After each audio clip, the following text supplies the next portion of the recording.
being here tonight. I'm going to begin tonight's activities, if you will, by reading the notice. In accordance with town charter requirements, the Board of Finance will hold a public hearing on the proposed budget for fiscal year 2023-2024 at 7 p.m. Monday, May 1st, 2023, in the Plainfield Town Auditorium, 8 Community Avenue, Plainfield, Connecticut. All the electors of the town and eligible property owners who wish to be heard will be allowed to do so at this hearing. Again, thank you for all for being here. I would like to say that a lot of work has been put into this budget from all parties, whether they're a small department head or responsible for the Board of Education or major departments with the town. A lot of work has been put in, and the process begins almost as soon as a budget is decided, because at that point you're looking at what you're anticipating for the upcoming year. Some things are changing. Even as we speak, the cost of gas, the cost of electricity. So the budget itself is in flux, and each department does the best they can with the information that they have on hand. So with that being said, we also need to be mindful of what our residents are feeling. And that is why we have a public hearing, because we are here so that you can speak to us. This meeting is not about us sitting at the table. It is about you folks that have come to this meeting. We want to hear from you. We want to know what your concerns are. We want to know what you're thinking about the particular budgets and the elements of it. So this meeting is about you. And what I would ask is that when we get to the portion of the meeting where you're going to approach us and share whatever your thoughts may be, I will have some reminders again at that point. We would like to know if you are a resident and where you live, or if you are a property owner that does not live in town but has a vested interest in the town, because we want to hear from all elements of people that participate in contributing to the town's overall welfare. So with that being said, at this point I would like to introduce the superintendent, Paul Brennan, and I'd like him to just share a few thoughts with you as to his part of the budget process. Point of order, Mr. Chairman. Yes, sir. Is there any reason we're not saying the pledge tonight? It was not on the agenda. But. So it's not on the agenda. All right. For the first part of sharing out the board budget, I'd like to say the Pledge of Allegiance. Thank you.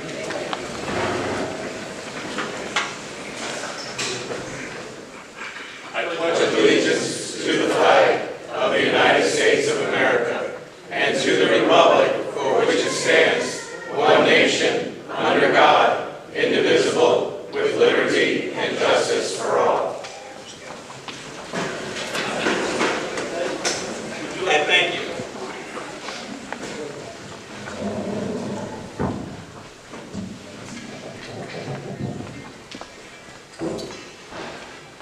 Good afternoon, and thank you to all the members of the Plainfield community who've come out this evening to discuss budget.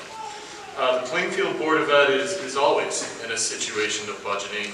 The budget that we've presented before you, which represents a 3.62% increase, is a reduction from our initial numbers, even though it is an increase in the overall budget.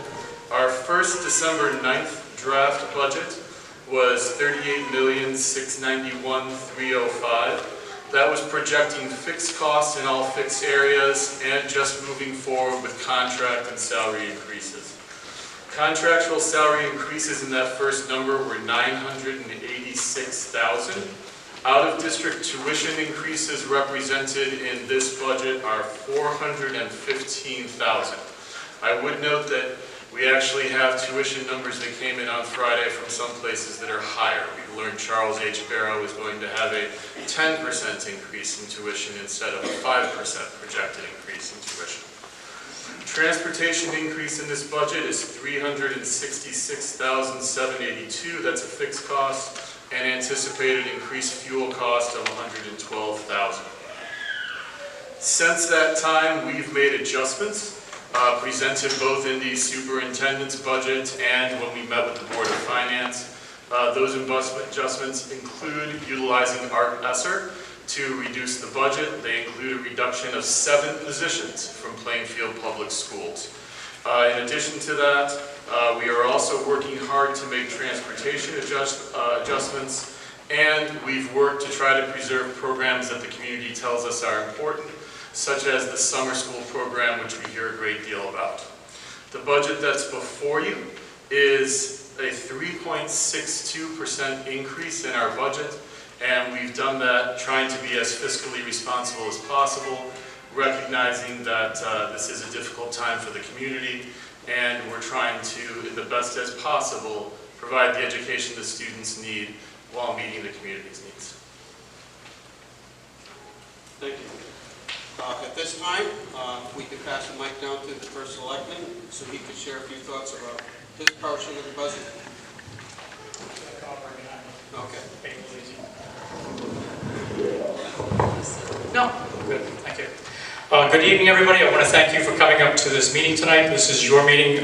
We would like to have your input on what's going on the town side of the budget. Comparative to last year, the last year was, for the town side of the budget was $12,029,068. This year's budget projected at this point is $12,618,119. That's a 5% increase, or $589,052. We would like to hear your input tonight as to what you like and don't like about the budget, and I'm sure that the Board of Finance will talk afterwards, especially at tomorrow night's meeting, for any adjustments that they may hear from tonight. So, again, appreciate you coming out, and we'll listen to your comments now. Thank you. At this time, I would like to open up the mic to anybody that wishes to come and address the board or ask a question or share some thoughts. Again, I would remind you, please state your name clearly and whether or not you're a resident or a property owner. So at this point, I'll welcome the first person to the mic. Possible to get a podium up there. There's one on the stage. I think people will be a lot more comfortable.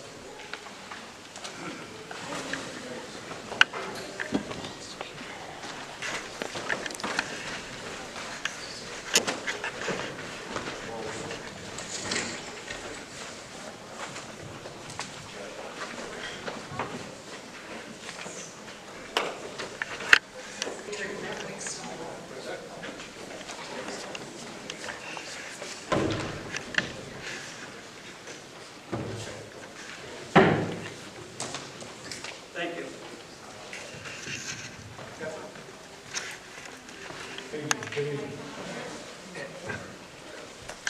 Thank you. Mr. Chairman, members of the Board of Finance, Teddy Dumaine, your guy, Mr. Superintendent, Board of Education. I read the budget over 2 or 3 different times, and I've talked to a lot of people. This year, a $1 million increase that equates $1.4 million is just a little bit too much. And I say that simply because this revaluation this year, with 60+% of the increase has been laid under at the feet of the residents. I don't recall any time to have the type of increase because of the reval that impacts so many different residents. I got to speak for myself. Testing. You guys knew I was going to be first, right? Anyway, make a long story short, I don't support a $1 million increase. Energy costs, as the chairman said, energy costs. Obviously, the bill needs to be paid in this building. The fact of the matter is, food prices, health care, people are just overwhelmed. I would like to see you look at the budget again. This might not be a year to make hires and that type of thing, but if you can get it down to $500,000, I think that would be in the best advantage of actually selling a budget and seeing it get passed.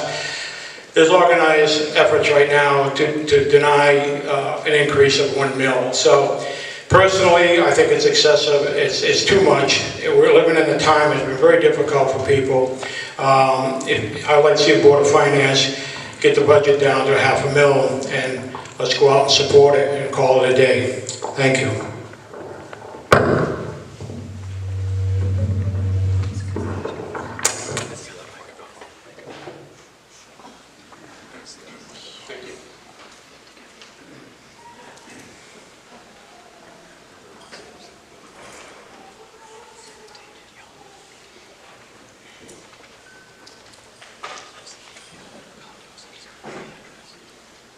Good evening. I don't know if I need a mic, but my name's David Young. I'm a resident of the town of Plainfield and a landowner in the town of Plainfield.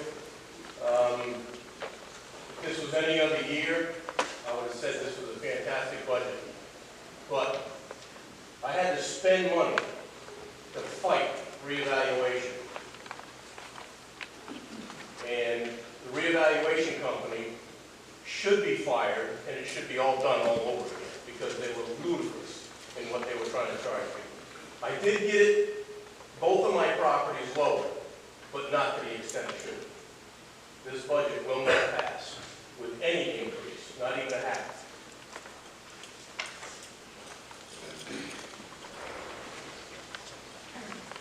My name is Tina Mitchell. I'm a resident of Plainfield. I live on Black Hill Road. I would like to address you all, and I do not support this budget either. However, to the gentleman who just spoke, as a former assessor, I have some things I would like to say. I understand this meeting is to express concerns about the proposed budget and the mill rate it has created to meet the needs of the town of Plainfield, as determined by a combination of state and local revenues and the budgets submitted by each department. For many years, I was an assessor, and I understand that my tax bill is created by a simple formula of assessment times mill rate equaling the amount of taxes I must pay. Connecticut law requires the assessor to revalue all property at least once every 5 years and specifies the process and methods they must follow. In accordance with Connecticut general statutes, the town of Plainfield has completed a reval of all real property for the October 1st, 2022 grand list. In early November of 2022, a notice of assessment change was sent to each property owner, stating the old assessment and the new assessment, and residents were given the opportunity to review their new assessments on the Vision Government Solutions website and schedule an appointment to discuss concerns, which I understood the gentleman who spoke before me did. The current revaluation has shown that based on actual sales, these are facts, people. This is not anything that was pulled out of the air. These are actual sales that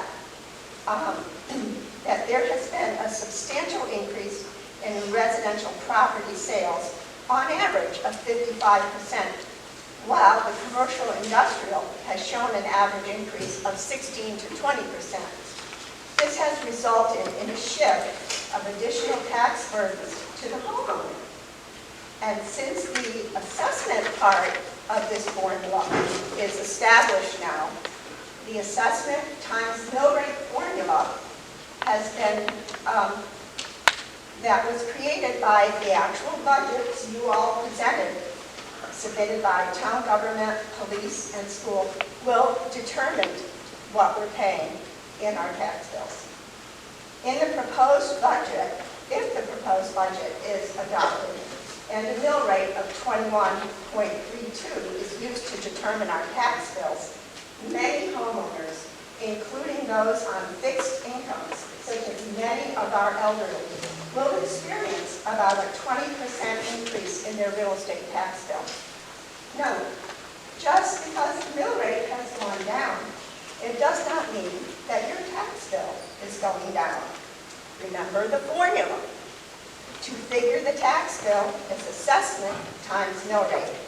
Since assessments have increased according to law and actual sales,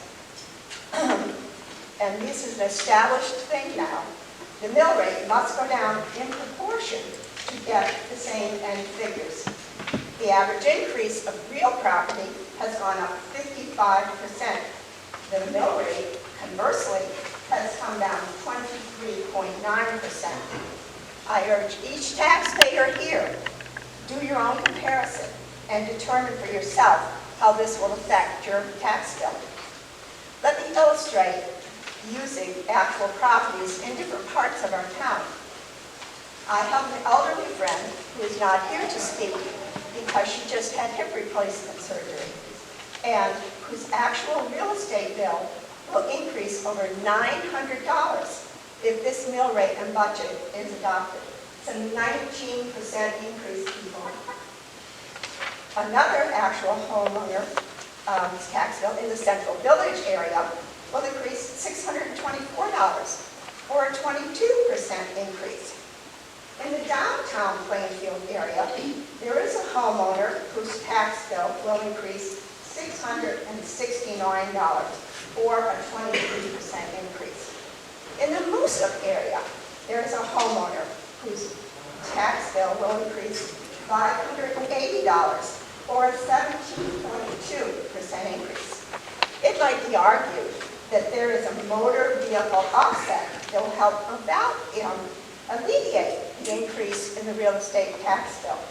In my case, I have one older car, as is the case with many of my elderly friends. And also people who are young families struggling, they can only afford one car. But in my personal case, there is going to be an $87 decrease in my motor vehicle bill. But this will only negate about 1/5 of the actual increase that I'm having. I realize the town has to be run. We have expenses. But there has to be a balance between the needs of the town and what residents who own property can actually bear to pay given the current expensive economy. I would urge the Board of Finance to carefully consider rejecting this proposed mill rate and to send the budgets back to each department, town government, school, and police to determine actual needs. And when you all get these budgets back, as you go over them, think about the taxpayers who are supporting this budget, and if each item, each line item you consider is an actual need, leave it in. If it's a subjective need, or possibly can be put down to another time, please do so. I'm not against running the town. I'm not against educating the children. I'm not against keeping our lights on and paying our people. However, I did notice there are some discrepancies in the increase of salaries, going from a low of 2% to an increase of 10%. While some of this is contractual, not all of it is. And you mentioned a 10% increase in the girls' tuition. How many actual students does that affect? 2, 3? About 40. We have 40 going to Narrows from Plainfield alone. Okay. Just please consider those of us who are paying the bills. Thank you for your time and your consideration.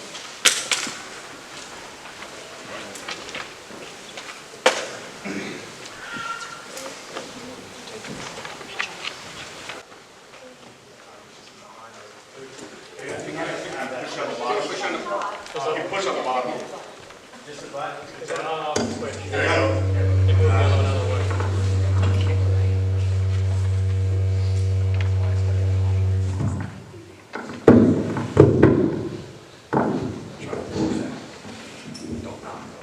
Be careful. It's sad because the young lady here had some wonderful things to say, and I don't know if anybody heard. I kind of want to just kind of tie into nothing specific on the budget. Excuse me, your name? I'm sorry, Robert Colley, 93 All Hallows Road, Warren. Nothing specific on the budget, but just staying in the revaluation topic. I don't know if you heard her numbers. That was some of my questions. If you concur, I believe for a homeowner, the average, I'm looking to get a baseline. I think she alluded to say that it was a 55% increase for homeowners, I think, in the town. Yes. I think that falls in line for the people that I know as well, myself and my family. And so you concur, that's pretty much the baseline. Okay. So, I'm just looking at our grand list. My other question was, the grand list if I got the math right. It appears that it went up 37.65% from the previous year. Okay, that's correct? That's correct. Okay, so could you tell me, is that increase due to the revaluation of loan, or have we gotten more industry, business into town, you know, percentage-wise? I mean, could you, I know it might be asking a lot, but... Well, I can't speak to percentages, but yes, it does have a lot to do with the property valuations and additional businesses coming into town. So we've had additional businesses that helps with the coffers of our tax levy and what have you. So it's not just strictly that 37.65% is not due strictly to the revaluation. You can say that. All right, and I'm kind of going on. She covered some of the things I want to say too, because I find that we talk a lot about mill rate, and I mean this year we really can't. And I mean even the value that you give it a mill rate, correct? So regardless, so I mean it's very difficult to see if mine was a 57% increase in my home. We don't know what kind of tax burden we have until the mill rate is established. We established what we found out now at from 28.03 to 21.32 now. Now that looks great, and if people don't dive into it, and unfortunately if the lady wasn't heard, like she had some great things to say, more specific than I am. She's probably doing a better job than I am, so sorry. But we'll go down the line and talk about mill rates. We've had meetings in the past. Over the years, a lot of you people, I see the faces, we've all been around a long time. And we've had some, we'll say, heated meetings. Tumultuous. I mean, Mr. Sweet is here. He can attest that we've been through referendums. We've been through votes. And historically speaking, we've had tough times just to increase 1 mil. To pass a budget. If you equate this increase in mills, if we didn't have a revaluation, we just came in today and we're going to have the same valuation, and what you're asking, this would be a 5.5 mil increase. That's for me. My parents who are on Social Security and small pension, for them it's 5.7 mil increase. That gives you a feel of what is going on. So I mean, you can look at the reduction of down to 21.32, but it kind of hits home where we've never. I've been to many meetings. I don't know, people's memories are better than mine. Have we ever passed a budget that had a 5.5 mil increase or equivalent to that? I don't think so. I don't know. Mr. Sweet is here. I don't know if he could answer that. But it's a huge number for a small town in the economy that we're dealing with now, and it's absurd. I'm pretty shocked, and that's basically all I want to say. Is just to bring that realization to people's eyes, to know what you're getting. I mean, I'm talking for me alone, it's going to be $820 increase in 1 year. You know, my parents, it'll be $1,000. This is crazy, but thank you. Thank you.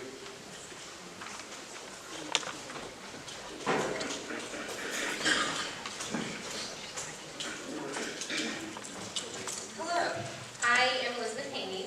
I live at 17 South Pine Street, so I'm a resident. I am a mother of children in the school. I am also on the PTO board at the Shepherd Hill School, too. I have a lot of questions, and I have a lot of things to say, too. I see the increase in the mill rate and the prices of houses, and it makes me think of 2008, which is when I came into adulthood. So all I can think of is, wow, all of the prices on the houses are going up because more people are buying and selling. If that puts us back in another bind like we were before, everything's going to crash. That's what's going to happen, and it's going to be awful. And do we really want to be back there? Because I don't. I mean, as in coming into adulthood during the bubble and having it burst in the giant recession was awful. So that's my take on that. Now I have more questions about the education budget. How do we compare to other towns? Because I've worked as a parent in the school, and comparatively, we start at $15 an hour, and Griswold starts at almost 19. To me, that's almost insulting because they're right down the street. That's a lot of money.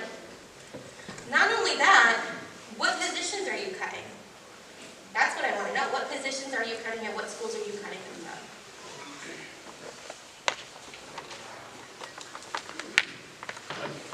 Can I ask a point of order? Yes, sir. So, Laura Yeah, listened like and that. trying to remember all the questions, but if you want to respond, briefly to whatever you can. no worries. I'm gonna respond to both things, and I'm gonna ask John to hand me a copy of the presentation he's got in PowerPoint, so I can pull right from there. But, thanks, John. This is John Richards. He's our business manager at Plainfield Schools. So first, let's talk a little bit about salaries. When we take a look at where our teachers are, I was going to say, I can hear him. so let's talk a little bit about salaries. While we have redone our contracts, we know that our teachers are among the lowest paid in Eastern Connecticut.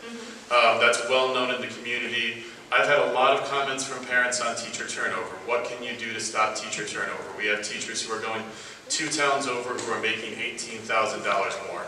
Teachers at Charles H. Barrows are making $18,000 more. They can increase their tuition on me by 10%, and there's no recourse for me to stop them. So that is true. Yes, our paraprofessionals are underpaid to those around us. Those are all contracts. That contract is under negotiation. So when we take a look at where we fall at our per pupil spending, if you take a look at the presentation that I made to the community, and this presentation is available on plainfieldschools.org, you'll see that our per pupil spending is actually among the lowest. And I'm going to use a per pupil state of Connecticut number based on 2021-2022 CTE. And anyone who'd like this number, I downloaded this right off the state website. Our 2021-2022 CTE was 18,598. That's 18,598. I did see that, and I also saw that Brooklyn was lower than us. So Brooklyn and Sterling will be lower than us because they don't have high schools. That's fair. So when we take a look at communities that don't have high schools, those communities will be lower. Canterbury doesn't have a high school, they're higher than we are. Killingly is almost $600 per student higher than we are. You look at a community like Putnam, they're almost $1,500 per student higher than we are. So when we look at what individuals' communities are paying per student, I think it's important to note that regionally, we're something of a bargain for our community. Now, where we're getting hit is we're really being hit with out-of-district tuition. All of the out-of-district tuitions are increasing. They're increasing at a higher percentage than we're asking for in our budget. We have this year 131 students in out-of-district tuition regular education. That's not counting special education outplacement. EastCon has increased their tuition by 5%. Some of the other schools, as I mentioned, like Barrows, have increased their tuitions by 10%. We estimate an increased tuition cost of $414,000 next year. That's a fixed cost. That's not a cost that we have the ability to trim. And that's simply community choice. Okay, I still want to know what positions are you cutting? Oh, thank you. I'm sorry. No, it's okay. So when we made our positions, this presentation that I'm showing right now is also on our website. This was our public presentation to the Board of Finance. When we list positions, we list them by FTE. We don't list them specifically by building or department, simply because there are contractual rules that prevent us from doing that. I actually explained that at a Board of Finance meeting when someone asked me for the exact people. We have 2 full-time educators that are ESSER funded. We have 2 additional full-time educators that are in the PPS budget. We've also cut our 3 instructional support interns. Their salaries are roughly $21,000 per year. So those 4 certified educators and 3 interns gets us to the 7 positions. In addition to that, we've shifted 2 full-time educators from ESSER grants to Title I. That means that we're not going to face a financial cliff with those individuals in the 2024 budget because we're trying to think forward. We've shifted 1 full-time educator into ESSER with the anticipation that that full-time position will be reduced in 2024. So we've already built reductions into next year's budget, knowing that we're trying to be fiscally responsible. I recognize that it's a hard pill to swallow, I do.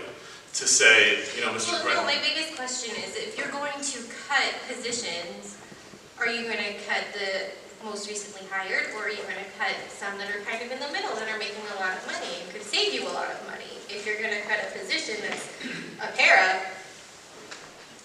which would you cut? So I'll answer that question in two ways. Who gets reduced is actually defined by contract. Okay. So the collective bargaining agreements define which positions are reduced. So it's never the most senior person. Additionally, what we try to do as a district, because it's fiscally responsible, is we take a look at where we have retirements. We take a look at where opportunities are for us to make those changes, which is why when we post a budget, and I explained to the community, we post it as we will be cutting this number of educators total, taking a look at where we can make those cuts. Understand that if I cut someone in a current position, and I reduce a position that's not a retirement, we have additional costs related to that for unemployment and other things connected to the district. So we always try to make those reductions in a way that works for our program, has a minimum impact on our students, and also is fiscally smart for the town. Okay, now my next question, all the gen ed kids who are outsourced, can we charge the families to supplement what we pay? Because if we have perfectly good schools here, if they are choosing to send their children to out-of-school towns, they should share the payment. That is not something that we have the ability to do. I think we have wonderful schools and wonderful programs. This is only my second year here. I've been here about 19 months, but I'm incredibly impressed at the educators we have in town. I agree with you. I have 2 kids in Shepherd Hill. That said, if a family wants to choose to send a student to Charles H. Barrows, or we have over 35 students at the middle college at QVMC, that's family choice. That's something the state allows them to do, and we pay for their education as a community.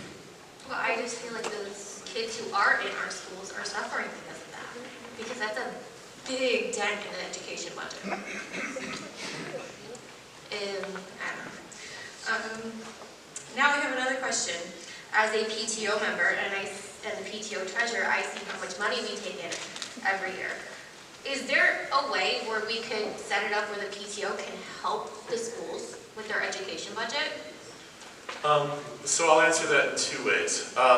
Presently, we have a lot of great organizations that give money to the schools. In addition to PTO, I would compliment the very long commitment by the athletic boosters at the high school that supports programming there as well. There's 2 different pieces I would say. First of all, PTO has historically tackled projects like upgrading the playgrounds.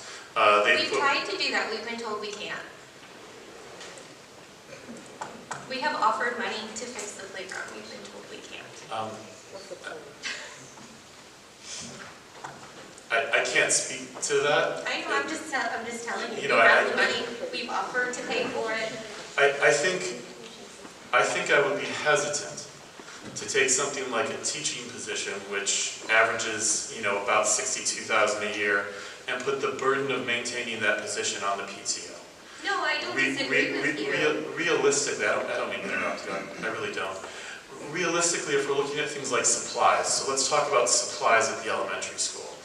We base our budget based on annual costs, things like the cost of paper and other pieces. Again, if I was to put that burden on the PTO and tell the PTO, I need the PTO to raise at least $20,000 a year to pay for paper at the schools. I would never do that. If there's a reporter here, I would never do that. But if I did that, understand, I think that would do a couple things. First and foremost, the best thing about the PTO is we have parents involved in the schools asking questions, helping with programming. I look at the great events at Shepherd Hill, I look at the movie nights at Moosup. I mean, a true spirit of this community is if you've never been to Moosup on Halloween, go to Moosup on Halloween. I live down in Sunnybrook. I don't go anywhere for Halloween. But that's the spirit of Plainfield. That's what PTOs do for our community. And I don't think I would ever ask a PTO or tell a school we can't have this programming because the PTO wasn't able to raise the money. PTOs right now are supporting field trips that are being paid heavily for. Parents don't realize a field trip for a class can run $3,000 in transportation. Do we charge the parents when we send them on field trips? Do they have to pay any of the cost? Some field trips, yes. It depends. It depends. It depends on the field trip. So when we're doing a field trip to the high school on Thursday to the financial reality fair, that particular field trip I don't believe has a cost. When we do some other trips, I know that the 8th grade parents right now are doing a comedy show to try to raise money so that their students can have additional things at the end of the year. And I think that that's amazing. I know that the boosters at the high school have done great things for uniforms for students in addition to what we do, buying specific sweats for things like basketball.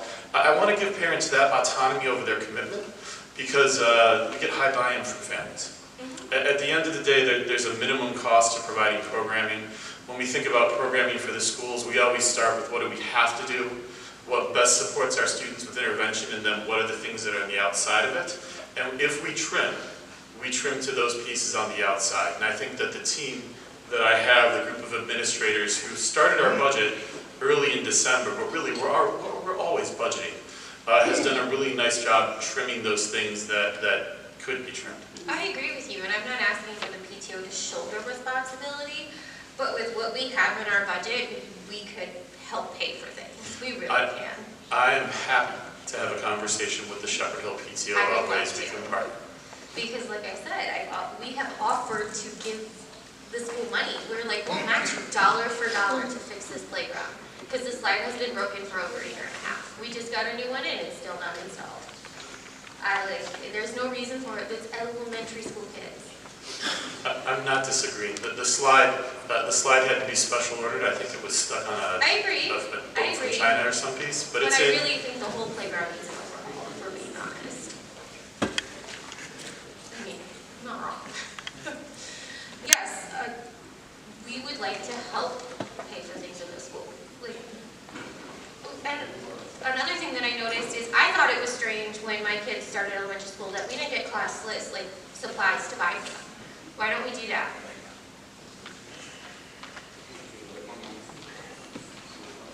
Yeah, I would, if possible, I think that we should stick to the town meeting for the budget. If this sound, no, I'm just saying, a lot of what we've been hearing is more of a Board of Ed thing, that maybe we should go to a Board of Ed meeting. I could do that. But I mean, we're talking specifically about the budget and the It increase. was in brought the up, so I'm just The what? asking, I'm asking questions about what I heard. No, I know, but it's going to supplies and things, and I just feel like more Board of Ed personally. Okay, well, that's my last question. Okay. I can answer that question. So schools do send home class lists. We post them online. I can double check with what was put out. I saw them when I started as superintendent. I've only been here 2 years. My kids have never come home with a supply list. What I can say is this. Understand that we can send home a supply list, but we can't require parents to bring those items in, nor can we deny students access to the school if they don't. We are currently, when we look at our free and reduced numbers, about half of our students are on free and reduced lunch.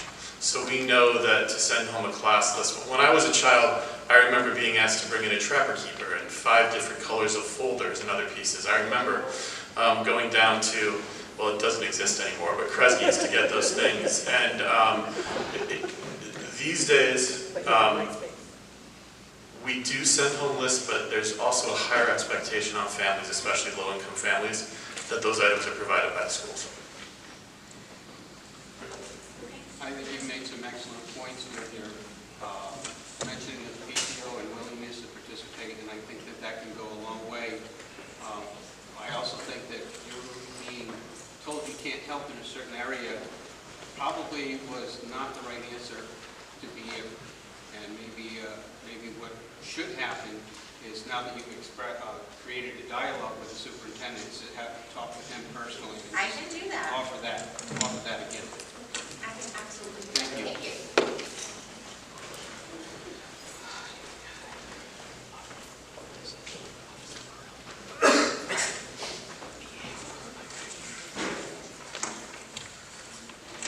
Good evening. My name is Ryan Burrell, resident of the town of Plainfield and proud president of the Plainfield Police Officers Union. Hope to keep this short and sweet for you. I'm here tonight in full support of the Plainfield Police Department's proposed budget for the upcoming fiscal year.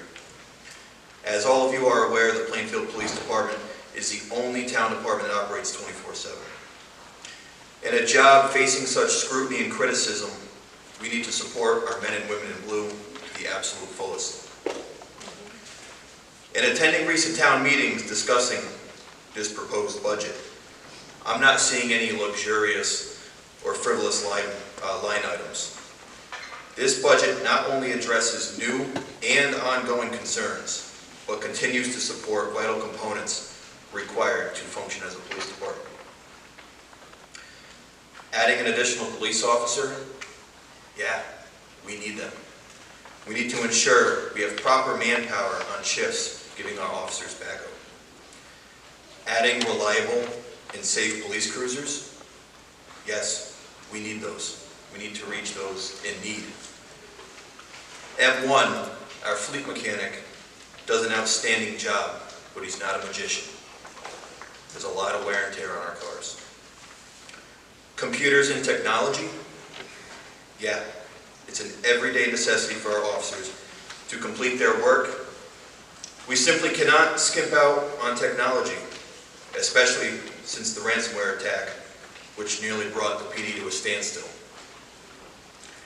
HVAC units, yeah. How do we expect our officers to work in a building if we have air conditioning units on the brink of failure? Not only for our officers, but the department is required to ensure the prisoners have proper ventilation. Hiring police officers has been a struggle across the country for the last several years now. Our men and women work tirelessly day in and day out, keeping all of us safe. They deserve the best equipment, the best police department facility, the best training opportunities. To ensure this, it starts with supporting the Plainfield Police Department's budget. And one thing that I would like to highlight here is looking at the paperwork that's been provided to us, shows a 27% increase as part of the increase. Because I'm pretty sure that the increase, minus those added line items, is a low single-digit number, not 27%. I would ask that if cuts were needed, and there's very little here, that the board be fully educated on any proposals made, and that they understand what each line item is. Because if you don't understand what it takes to run this police department, and you cut something, you're talking about our safety, you're talking about not only our safety, the safety of the town, and what is required to operate this police department. Thank you.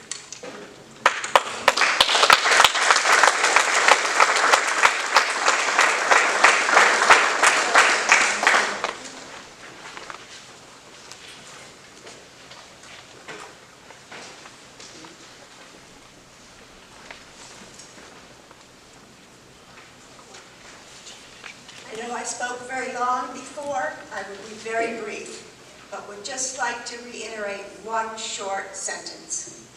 There has to be a balance between the needs of the town and what residents who own property can actually bear to pay. I urge each department, town government, school, and police to determine what our actual needs, must-haves. Put that up against the elderly. We have to make choices in some cases between medicine, food, taxes, and staying in their home. Thank you.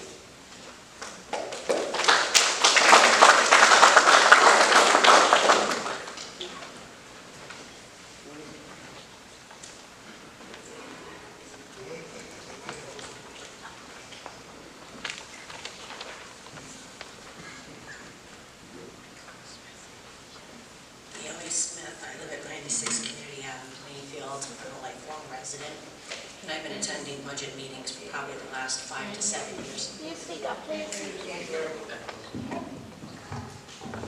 Did you hear all that? Or should I say it again? Okay. One of my questions is directed for Mr. Bregman.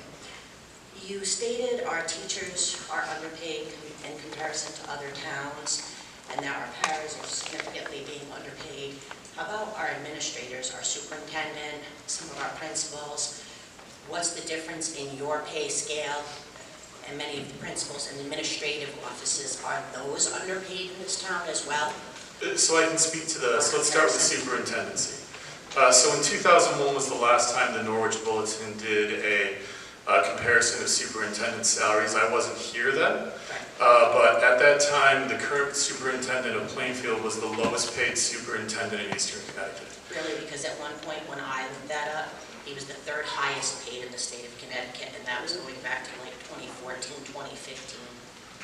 Yes, Christine. Negotiated those contracts. I can personally attest that we had a significant problem when we were doing our hiring because of the scope of what our superintendent's salary was. So are you one of the lowest paid in the state of Connecticut, would be my question? So let's look at the question. So we have part-time superintendents and we have superintendents of very small districts. So if you look at superintendencies of a district like, say Brooklyn. Brooklyn is very close to my salary, even though that particular superintendent does not have a high school. If you were to go town by town. We also have a grocery store and multiple businesses that we do not have in this town, correct? So I'm just saying they can help support the increases where we're struggling because we don't have certain things. I can't speak to those pieces. What I can say is that if the Norwich Bulletin were to, my contract's available at Town Hall. My base salary this year is about $174,070. If you were to compare that to the base salaries of the superintendencies around us, I will speak to one because I know they're not there anymore. They've moved to Colchester, but the superintendent of Putnam, a smaller district, mind you, they have other industry, had a salary of $193,000 and a $13,000 annuity, putting him well over $200,000. That's significantly more than I'm earning here. And I think if you were to look at other communities north and south of us, I don't think you'd find a community with a high school with a superintendent who is making less than myself. Okay. And then my other question is, how much money, I didn't get a copy of your budget. How much money is allocated to our individual students in your budget? So if you take a look at what was passed out, and I believe there's 50 extra copies they ran off. I came in early, so I didn't get No worries. That chart, several of these questions are right there. That chart is part of it, where it gives the per pupil allocation. Beyond that piece, it also gives the exact number of students attending magnet schools for someone who had asked the question earlier, how many students are at each one of those schools this year. So those items are in the handouts that are here. Okay. So you can't answer me as to how much is just per student, not in the special education, just baseline for our students. 18,598 was the number that I gave before. Okay, thank you, because that actually is going up, so that's good to know. I am opposed to the budget. The mill increase is too much for the taxpayers. Mr. Gorman and I have spoke after a couple of the meetings about this. My parents live on a fixed income. I know of several elderly families in the town. They can't count. They can't. My daughter just recently bought a home in the town of Moosup. Her and her fiance both work. I have a granddaughter. They can't afford it. So we have a big dilemma. So no, I am not in opposition to this, and I would be part of the bandwagon to shoot it down. My other thing is I think that Mr. Cunningham, I'm not sure what can be done about the contracts for employees, but I know after attending a lot of budget meetings over the years, not everyone gets a raise every year. There's a lot of us in town probably work at our jobs that haven't gotten raises for a very long time. I'm not sure how, if we don't continue to increase revenue somehow coming in, we're going to continue to be able to pay some of the inflation of the raises. And I think it's something that has to be addressed in the union negotiations. Can we continue to go forward giving them, not that we don't want people to be paid accordingly, but how do we continue to support that? You have 58% of the population below poverty. That leaves less than half the population bearing a heavy burden. So, no, go back to the drawing board. Thank you.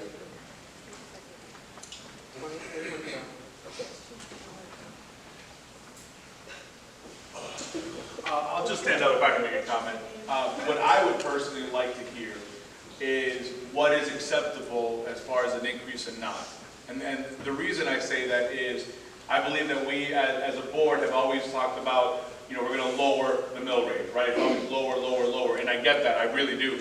Part of where I think some people that I've talked to have been saying is, how are we ever going to move ahead if we always just keep talking about lowering it?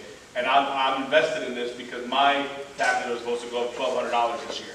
So I'm higher than what you guys are saying, 6, 7, 8, so I'm even higher. So what I would like to hear is, if there is any type of increase, what would it be? And from everyone that came in here, I only heard one person saying 1 mil is too much, half a mil okay. Maybe 2 people say none. So I personally would like to hear what would be acceptable to the town that we represent, if that's possible. I love numbers. You might have guessed I love numbers. Yes, please. I did a little study.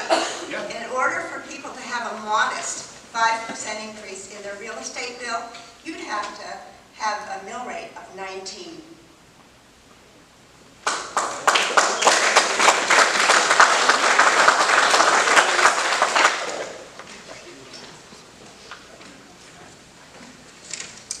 Good evening.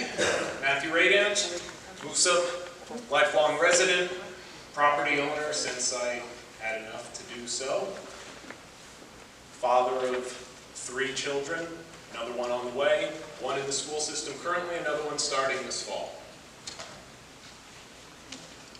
There's been a lot of discussion about where the grant list is, and I think it's very difficult to move anywhere in this budget process without really taking yet another stab at the grant list itself. But I'd like to still work in, Adrian, correct? Yes. Your question as well into what I have to say tonight. I don't know if I could give you an exact mill that would be universally approved by everybody. I know getting 20 people to agree on one thing can be difficult. But your suggestion of 19 seems to me to be close in the ballpark. When I ran my numbers, I believe that in order to hold the tax bill flat, it came to a mill rate of 20.36.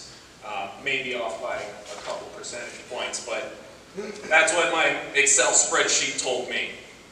But I guess another way to think about trying to arrive at that point is to also try to contextualize some of the economic information that we have about our hometown, Plainfield.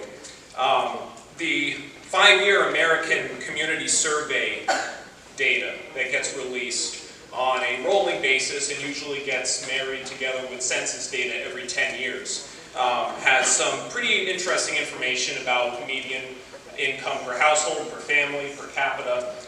In 2010, your median household income in Plainfield was $61,500. As of 2021, your median household income in Plainfield was $68,915. Now these are rolling estimates, so it's probably not precise, but that gives you a ballpark of where the household income situation tends to be. Consider there's probably 2 people working in a household supporting children and whoever else. When we adjust those numbers for inflation, if that 2010 family was to have held on to their purchasing power and just broke even, that household income would have had to have been around $78,000. To do you one better, if we take that $78,000 of inflation-adjusted purchasing power, since 2021, when the last survey estimate was in, we've had almost annualized 8% inflation being applied to that figure as well. So you're already notching away even further at where that median household income is in terms of purchasing power for goods and services. We're not necessarily talking about vacations and everything. We're talking about core inflation statistics. We're talking about food. We're talking about energy prices when it's included. We're talking about things you need to get by. So we know that the purchasing power situation, we know that the household income situation is not improving in a meaningful way in our town. And yet, circling back to the grand list, we have a grand list that appreciates over 37%. Now, the thing to remember about grand list appreciations like this is these are largely composed of unrealized gains. And what that means is that the gains exist largely and only on paper, right? If you're selling a home at an increased price, you are realizing a gain. Not the case for most of the property owners here in Plainfield who watch their evaluations come back meaningfully higher.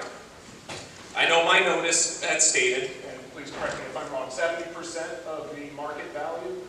But bear in mind, one point to bear in mind, revaluations are based on actual sales. We are mandated as assessors. We were mandated as assessors to use actual sales to build our revaluation. You have to bear in mind the whole formula. If the assessments go up to reflect current market, which they did, people are spending more on houses. That's reality. So your assessment, in reality, has to match that. That's what the assessor's mandate is. 70, actual sales. I did a study of comparable properties, sales, that were used to establish my value. They were fair and equitable. That's only one part of the assessment times mill rate equals grand levy, what you have to pay. That's established by law. I mean, the assessor has to have a reval certified by the state of Connecticut. They look over our figures and say, yes, they are in line with what we have mandated you to do. Thank you. This is why I love big public hearings too, because you always get the wealth of information from those who know what they're doing. So all of this being said, we have a grand list that, in my opinion, is not necessarily representative of the exact household economic situations the people who are going to be paying these taxes. And this is on top of what we already know is a very inflationary environment. And it's perfectly fair to point out that the town is also facing these inflationary pressures from the school side, from the town side. But the taxpayers are where this comes from first, right? Under the budget as proposed, on a foundation of the community that cannot reach that far. We are only setting ourselves up for more pain down the road. We're setting ourselves up for situations where we might have to be making mid-year cuts, damaging programs in that sense, rather than maybe axing it beforehand and trying to re-strategize to find out how we can otherwise deliver these. I know it's a very, very tough job. I've spent a little bit of time in your position on the Board of Ed, in your position on the Board of Finance. No offense, but I want nothing to do with the Board of Selectmen. But I understand the challenges of the job. But as part of that challenge is really doing that very deep dig dive into the total macro and holistic economic situation in the town. And I truly do not believe that this town can burden or carry that burden of the tax bill, even if we were to somehow vote and approve the budget as is. I don't think we would get very far down the road, maybe not in year one, but as we continue to try to move past setting these precedents of where the budget and the mill rate is, we're not going to get very far. And stability is taken for granted in a lot of cases. If we don't have it, we start to feel it. We already have a declining population in town, right? We face declining enrollment in the school system. These are not factors, I think, that are Plainfield problems per se, but it's regional, it's demographic. So we're already facing some of these factors that are going to make a lot of these decisions even harder. But I think if there's one reason for optimism, I mean, there's got to be about 100 people here tonight that showed up for this. This is probably the most people in a public hearing where we're talking about a budget situation in quite some time. So you have my confidence to go and do the right thing. I just hope that all of the information from all corners are gathered and that some really good conversations continue to be had on this. Thank you.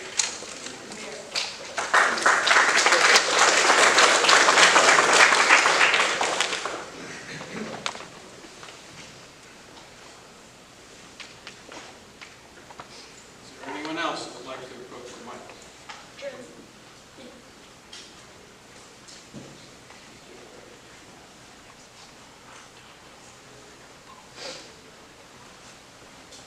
Hello, I live at 135 Sterling Hill Road. I've talked to a lot of people in town, and Excuse me, your name? Polly Auger, A-U-G-E-R. My tax bill is going to also go up at $1,200. My increase in evaluation was over $100,000. It's too much to burden all at once. It's $1,200 a year, and you do that by the number of residents or homeowners in this town, that increases the revenue coming into the town quite a bit. I think the mill rate is too high, and the cost is too much per resident at $1,000 to $1,200 a year in raising taxes. So I oppose.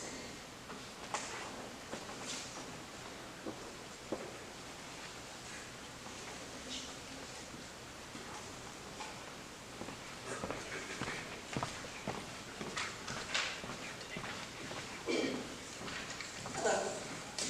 Danae Poppy, 59 Railroad Ave. I think you made a good point.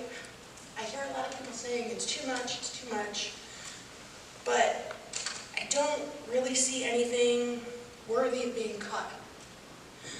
I do have one question. The library in Moosup, that's Aldrich.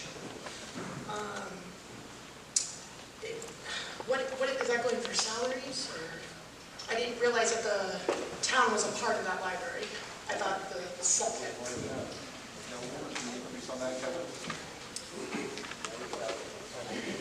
It's 90,000, but I'm just wondering, like, a couple people thought that was like a privately owned thing. We didn't realize that the town was supporting all or part of that library.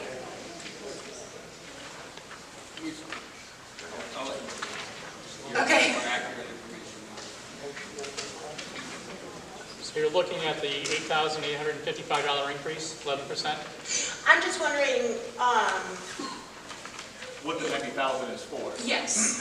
Those are for salaries. We Okay. also have members of the library here, but it's for salaries, increases, Okay. or utilities, things that we normally see in a increase of. So are we partially or fully? The Aldridge Library is not owned by the town of That's what I Plainfield. was wondering. Yes, but we Okay. support it. We don't have another library in town. Right, okay. So, that being said, I don't see anything really that needs to be cut personally. I think Sergeant Burrell made really an excellent point. So I'm not even gonna really touch on the police department, because he said basically everything that I was gonna say.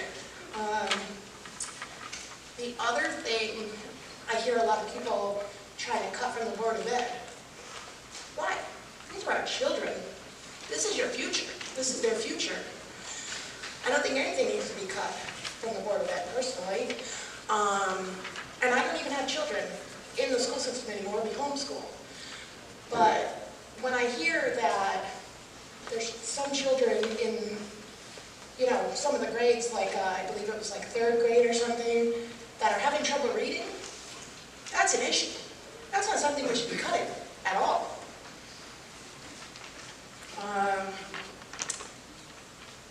We're a single income family, and I fully support this budget.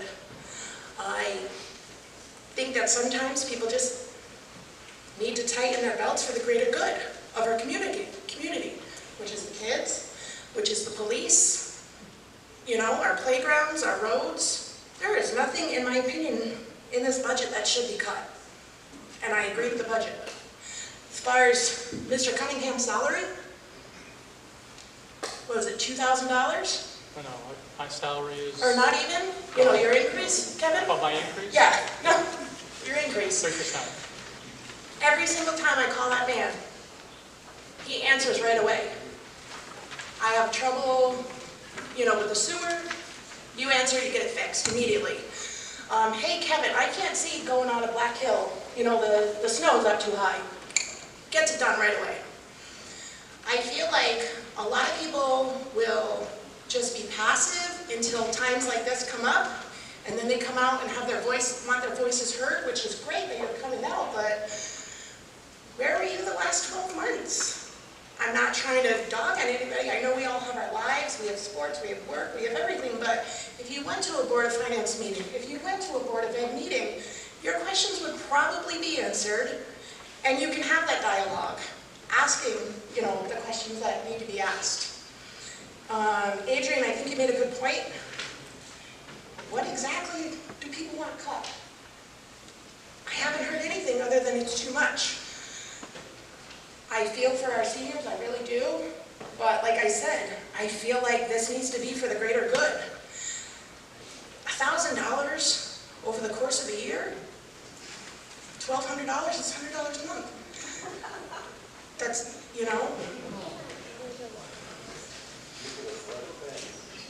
I'm not trying to be rude. We are a one-income family, and like I said, we're a community. This is a great community. If anybody would like to say something, the mic is open, but right now it's my time, just to let you know. We're a community, and I think that this budget's great. Somebody had said, when you're trying to cut things, you don't tell your kids you don't eat. You just don't buy prime rib that night. I think this is a great budget, and I don't know anything that needs to be cut. I support it.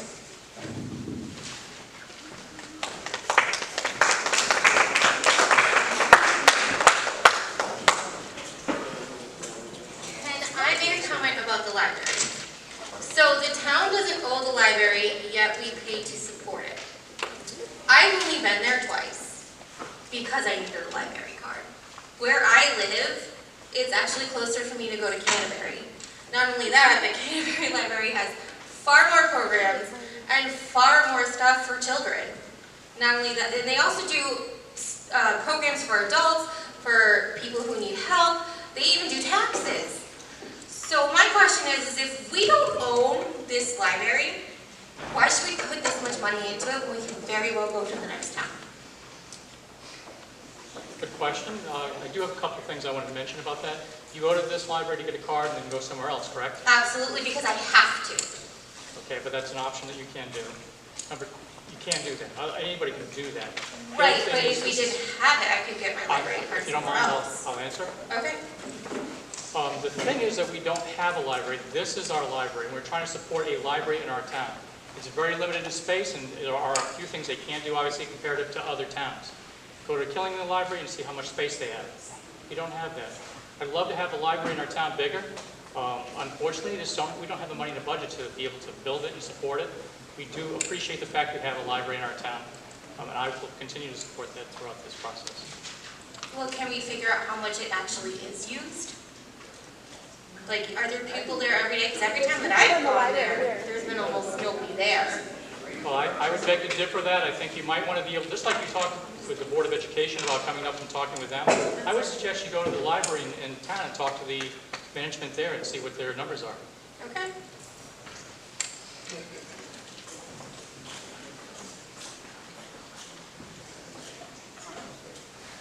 Is there anyone else?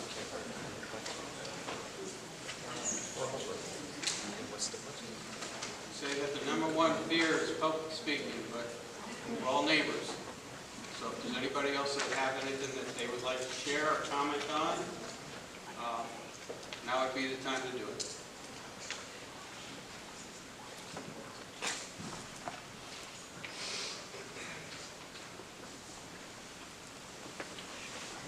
If not, the time is now 8:12, and if there's no one else that would like to approach the mic and share their thoughts or make comments or ask questions, then I entertain a motion that we adjourn.